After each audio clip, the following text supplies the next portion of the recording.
Salut la famille, c'est toujours votre frère Falo Kemungu, très content de vous revoir. Aujourd'hui nous parlons sur un sujet très important, un sujet très spécial parce que c'est un sujet qui concerne la RDC.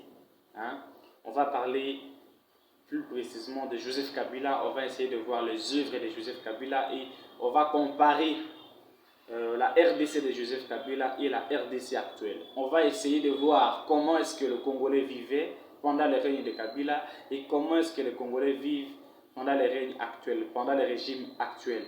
Avant de commencer la vidéo, n'oubliez pas de mettre un pouce bleu.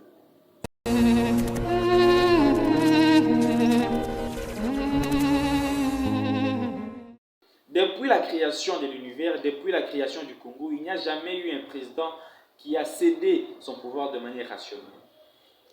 Depuis le jour où le Congo était indépendant, il n'y a jamais eu un président qui a quitté le pouvoir de son propre gré.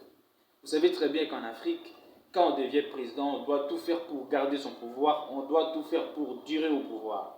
Il y a un sage qui disait que le pouvoir est comme de la drogue. Plus tu fumes, plus ça devient quasi impossible de s'en débarrasser.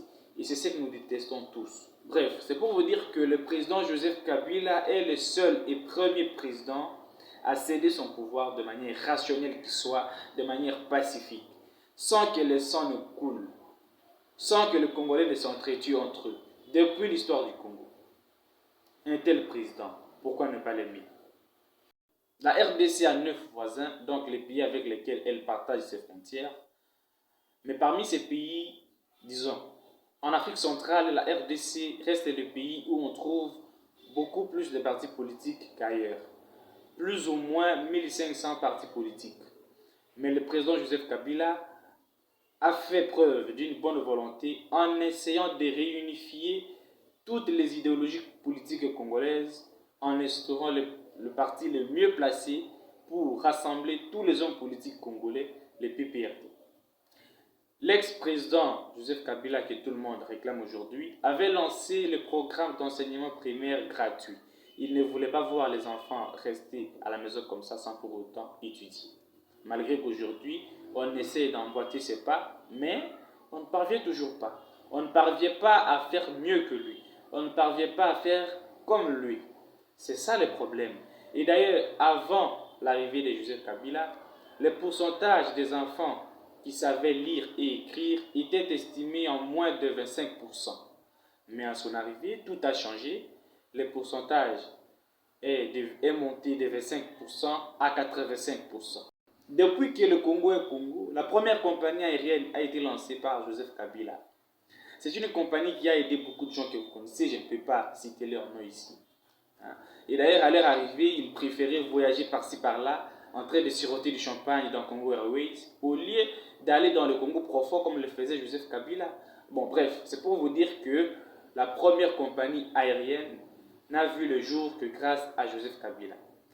Et il a aussi, par la même occasion, amélioré l'aéroport international d'Indjili, qui auparavant ne pouvait accueillir, si c'est trop, ces 5 gros avions. Si c'est trop, 5 gros avions seulement. Mais actuellement, l'aéroport international d'Indjili peut accueillir des dizaines de milliers d'avions sans problème, sans difficulté. En 2016, l'ambassadrice des États-Unis en RDC a fait une déclaration suivante. Elle dit, si le Congo n'organise pas ses élections en 2018, les États-Unis ne financeront plus les élections de la RDC.